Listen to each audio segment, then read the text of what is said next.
Quanto rende investir em fundos imobiliários? É o que você vai ver comigo no vídeo de hoje. Então fica aqui comigo até o final, curte o vídeo, se inscreve no canal, acesse a descrição para ver as minhas dicas de leitura e nós vamos ver a apresentação após a vinheta.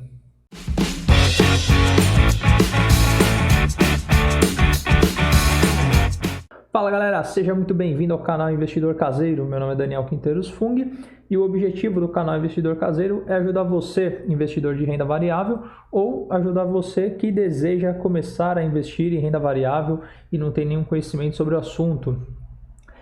Se esta é a sua primeira vez aqui no canal, não se esqueça de se inscrever e ativar as notificações e também ajude o canal deixando o seu like no vídeo e compartilhando este vídeo com seus amigos através das redes sociais, Instagram, WhatsApp, Telegram, o que for possível, para que o YouTube reconheça que este é um conteúdo importante e ajude a levar o conhecimento para mais pessoas.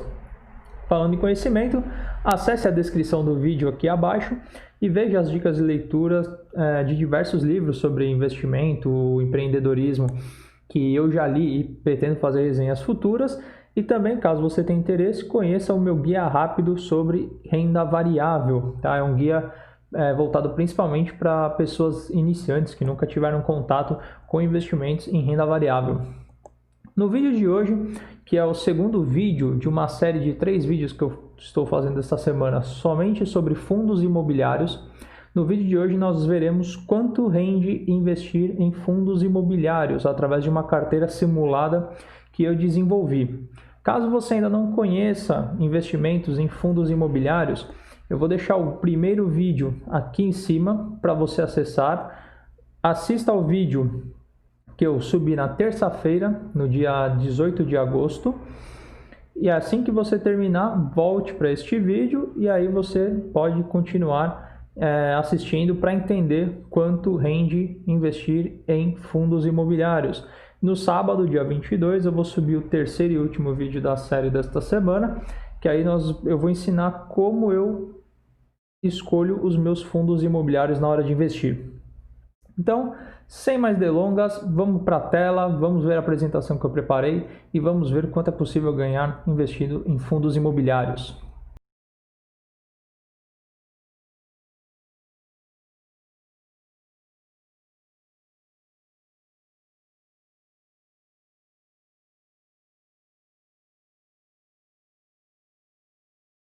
Então vamos à apresentação que eu preparei aqui para ver quanto rende investir em fundos imobiliários. Criei uma carteira simulada de R$500, R$1.000, R$5.000 e R$10.000. Lembrando que este vídeo não é uma recomendação de compra e venda de ativos. Ele tem intuito único e exclusivamente educacional e de passar informações sobre fundos imobiliários. Então vamos começar aqui analisando nossa carteira de R$500. Exclusivamente para essa carteira eu usei uma metodologia diferente das outras. No mundo dos investimentos é sempre importante você diversificar não só os ativos, quanto o tempo de aporte dos seus investimentos. Então, aquela ideia de eu tenho R$5.000, R$10.000 para investir, eu vou investir tudo hoje e esperar 12 meses para ver o que eu faço, não é uma tática interessante. Porque você pode perder momentos melhores de fazer compras futuras, caso os preços caiam, e você não ter caixa, não ter dinheiro para fazer esses aportes. Então, o ideal é sempre diluir esses aportes ao longo do tempo. Porém, no caso da nossa carteira de R$500, como nós podemos ver aqui os preços dos fundos que compõem a nossa carteira nessa simulação, cada cota representaria quase 20% do valor que nós teríamos aqui para aportar. Então eu não achei interessante neste caso utilizar essa tática de diversificar ao longo do tempo. Então eu preferi comprar tudo no dia 20 de agosto de 2019 e deixar rendendo por um ano. O resultado foi bastante interessante. Então nós tivemos aqui um acúmulo de 15% de rentabilidade e tivemos de proventos são os rendimentos pagos pelos fundos aos seus cotistas, aos investidores, somos nós, de quase 7% sobre o valor investido, que é um resultado muito bom. Então, o número mágico é sempre entre 6% e 10%. Acima de 10 é muito arriscado, então significa que a sua carteira provavelmente tem algum risco ali, provavelmente, tá? Há exceções. E abaixo de 6 não é interessante, porque historicamente ali é o que o Brasil acumulou de inflação aí nos últimos 10, 20 anos, então, ou seja, você não teria ganho real de renda, né, de dinheiro, do valor investido. Então, sempre buscar, principalmente o DI, o Dividend Yield, que repito, é o total recebido sobre o valor investido em proventos, tá? Proventos é dinheiro em caixa, dinheiro depositado na sua conta, sempre buscar um número acima de 6% ao ano. Aqui no caso nós tivemos quase 7% nos últimos 12 meses, em um ano. Porém, valores absolutos não é muito bom. Primeiro, a rentabilidade, nesse caso, não tem que ser o foco, porque para você confirmar aquela rentabilidade da sua carteira, você precisa vender todos os seus ativos. E não é o objetivo, principalmente dos fundos imobiliários, porque você vai ainda ter que pagar 20% de imposto de renda sobre esses 14% de rentabilidade, o que não é legal. Em compensação, os proventos eles são isentos de tributação, mas em valores absolutos, por mais que valores relativos sejam muito bom o retorno, em valores absolutos não dá para fazer muita coisa. O foco dos fundos imobiliários é ter um fluxo de caixa constante, nós vamos ver isso mais para frente, mas então todo mês que os fundos eles emitem os seus resultados, eles pagam os proventos, e aí com esses proventos você utiliza para comprar mais cotas, aumentando a quantidade de cotas, e aí no próximo mês você vai aumentar os valores dos proventos, e aí vai fazendo o efeito bola de neve, né, que são os juros compostos, que aí são juros sobre juros, e isso sim é o que te leva à independência financeira, ao enriquecimento, no caso, né, dos investimentos em renda variável. Então esse tem que ser o nosso foco, buscar sempre mais proventos, principalmente com maior dividend yield nos últimos 12 meses, porque significa que nós estamos ganhando mais em relação ao que nós estamos investindo, e não na rentabilidade, porque além de você, quando você vende essas cotas, você vai parar de receber os proventos e ainda você vai ter que pagar imposto. Então, não é uma estratégia interessante e nós temos sempre que focar aqui. E, em números absolutos, como eu volto a dizer, não é possível fazer nenhum reinvestimento, né? Porque o valor que nós recebemos em 12 meses foi R$ 36,00 e nada, né? A cota mais barata que nós temos aqui custa 87, então em números absolutos não foi um número interessante, mas é um promissor, ou seja, algo animador para continuar investindo durante o período, tá? Então isso te anima, né? Você vê resultado e fala, pô, vou pôr mais dinheiro aqui porque eu vejo que dá retorno. E aqui um pouco da composição da carteira. Então, eu não tive muito critério para escolher os fundos, mas sim procurei diversificar nos setores, né? No vídeo anterior eu expliquei quais são os setores dos fundos imobiliários.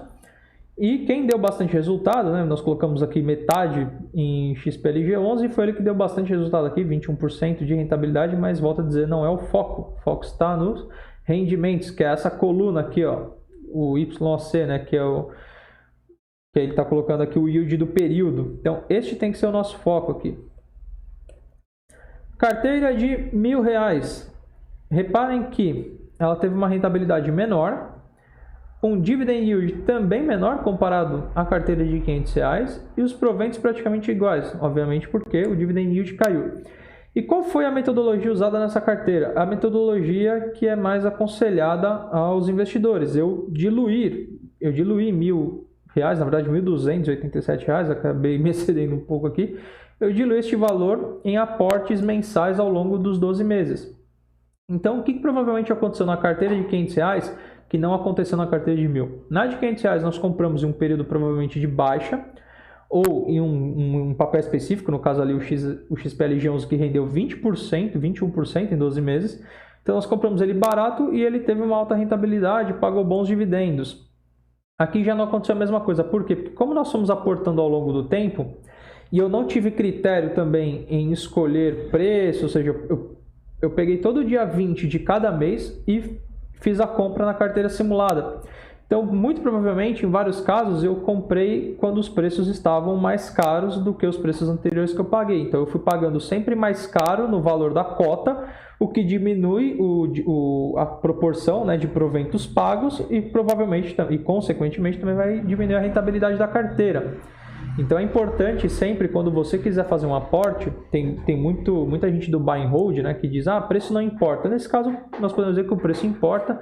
Então você tem que sempre procurar comprar mais barato para melhorar o seu índice de dividend yield e assim receber mais proventos proporcional ao valor investido. Então esse critério de vou pegar só o dia X de cada mês e comprar, dane-se o preço, neste caso nós vimos que foi prejudicial. Por quê? Porque nós investimos o dobro do valor comparado à carteira de R$500 e recebemos praticamente o mesmo valor em proventos. Então aqui o resultado foi muito ruim, tá?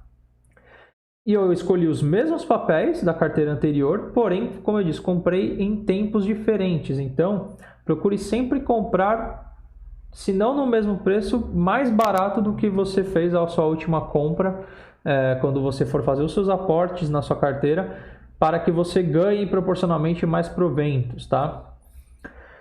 Carteira de R$5.000. Aqui a coisa começa a ficar um pouco mais legal. Eu adicionei mais 2 fundos à carteira, então agora ela conta com 6 fundos imobiliários, tá? De setores também diferentes, eu vou mostrar a seguir.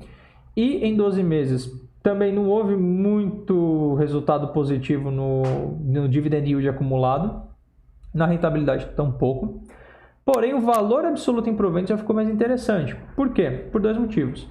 Uma que em um ano nós recebemos R$186 e isso já permite comprar pelo menos uma cota de boa parte aqui dos fundos que compõem a nossa carteira, ou até 2, no caso do BRCR11. Ou no caso do MXRF11, já permite fazer compras inclusive mensais, como nós vamos ver aqui nos slides a seguir. Então, o MXRF11 custa R$10,49 na cotação atual.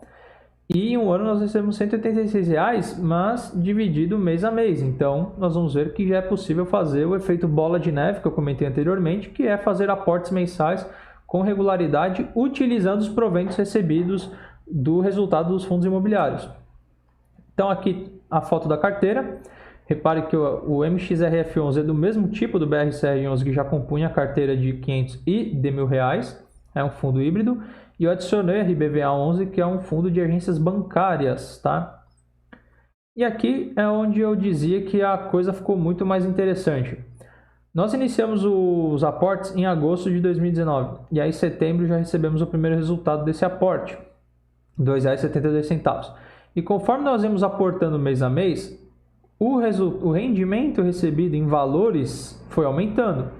Começamos com 2, em setembro, em dezembro já era 11, ou seja, 5 vezes mais.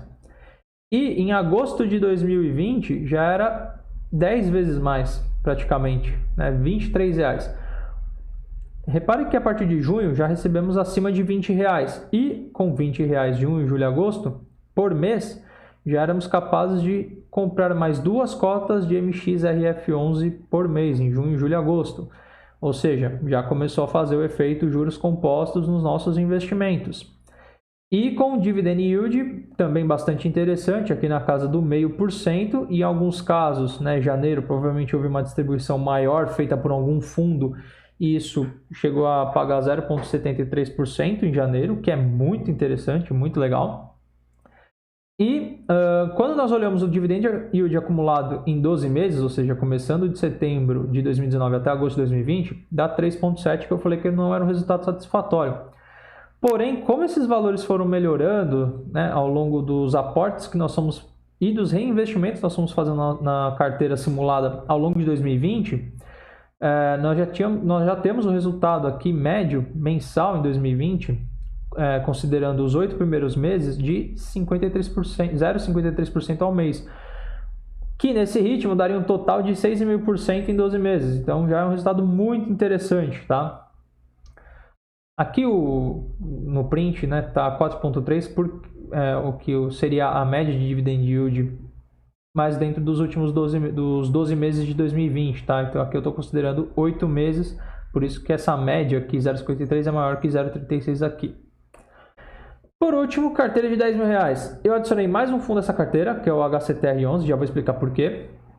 A rentabilidade foi excelente, mesma metodologia, dividir os aportes igualmente ao longo do tempo. O dividend yield acumulado já foi mais interessante também, 6,22, muito bom. E qual é o diferencial dessa carteira?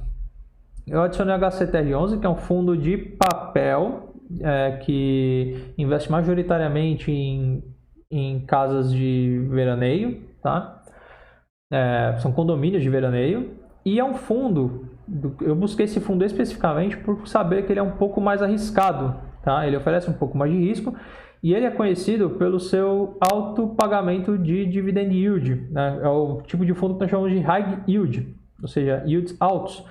Por quê? Porque ele tem um risco ali no seu negócio, então isso é importante, você sempre estudar os fundos que você pretende investir, entender o que eles fazem, quais são os riscos inseridos, porque no mundo da renda variável, risco e retorno estão intrinsecamente ligados. Então, quanto mais risco um investimento oferece, maior é o retorno, ou quanto maior o retorno, maior o risco. Então, sempre tenha isso em mente. Não olha lá, nossa, tem um fundo aqui que paga 3% ao mês de yield, é porque ele tem um risco muito alto. Então, você pode investir nesse tipo de fundo? Pode. Mas não coloque mais do que 10% do seu patrimônio, tá? Isso normalmente é a gestão de risco que nós fazemos nos investimentos. E acompanhe de perto com lupa para entender o que a gestão está fazendo, por que aquele negócio é tão arriscado e entender como é que eles estão caminhando para mitigar, diminuir aquele risco, tá? Inerente ao negócio. Então, sempre muito próximo à gestão, fique de olho na gestão para entender o que está acontecendo. Mas, como numa carteira de R$10.000 eu já me permitir correr um pouco mais de risco, então eu adicionei o HCTR11 e os resultados, quando nós estamos dispostos a correr um pouco mais de risco, eles aparecem de uma forma muito mais expressiva. Então reparem que em setembro de 2019, que é quando nós recebemos nosso primeiro resultado de proventos, nós recebemos R$19, o que já estava interessante. Lembra que na carteira de 5.000, esse valor nós levamos quase 6 meses para começar a receber? Então aqui já foi o inicial. Que aqui, o proporcional de dividend yield era de 1,39, 1,39, então é muita coisa. E esse valor vai subindo conforme o passar do tempo e em julho chega a ser de R$70. Com R$70 já é quase possível comprar uma cota de BRCR11, que custa 87, ou 7 cotas de MXRF11. Então, o efeito de juros compostos, bola de neve, já fica muito mais interessante aqui. E o dividend yield também, porque ele já está aí na casa de 1%, é arriscado, tá? Como eu disse, o número mágico aí acima de 0,9 já é considerado de alto risco, tá? Um yield de 0,9% ao mês em fundos imobiliários é considerado arriscado. Então tenham isso em mente, mas já fica muito interessante aqui os números que nós obtemos, tanto de dividend yield em 2020, já está aí na casa em 8 meses de 0,88 ao mês, ou seja, nesse ritmo, né, seguindo assim, se em setembro, outubro, novembro e dezembro recebêssemos mais ou menos os dividendos nessa faixa, chegaremos a quase 10% ao ano de rendimentos sobre o valor investido, que é muito bom. E os valores absolutos já permitem comprar novas cotas de fundos imobiliários e receber mais dividendos por eles e fazer efeito bola de neve de juros compostos, que é o que nos dá grandes resultados, que permite crescer nosso patrimônio. Então, como vocês podem ver, fundos imobiliários sim, eles são bastante promissores, eles dão retornos interessantes, desde que você saiba onde está investindo, qual é o risco, saiba escolher os fundos, saiba analisar os fundos e faça um acompanhamento muito próximo nos relatórios que os fundos imobiliários emitem, nos valores que eles estão pagando, nas oscilações das cotas, enfim, tem uma série de análise que você precisa fazer para ter certeza que aquele fundo segue passando a segurança que te fez investir nele, tá? Que é o que eu vou mostrar no vídeo de sábado, dia 22 de agosto, são os critérios que eu utilizo para analisar um fundo imobiliário antes de fazer a compra, tá? Então, eu espero que vocês tenham gostado desse vídeo. Não se esqueça de curtir o vídeo, inscrever-se no canal, ler a descrição do vídeo para ver as minhas dicas de leitura. Compartilhe esse vídeo também com seus amigos para que mais pessoas aprendam a investir em fundo imobiliário e ganhar dinheiro com essa modalidade que é muito bacana. E não se esqueça, dia 22, sábado, meu último vídeo da série sobre fundos imobiliários, que aí eu vou ensinar como escolher o fundo imobiliário para compor a sua carteira. Então, por este vídeo é isso. Tchau, tchau!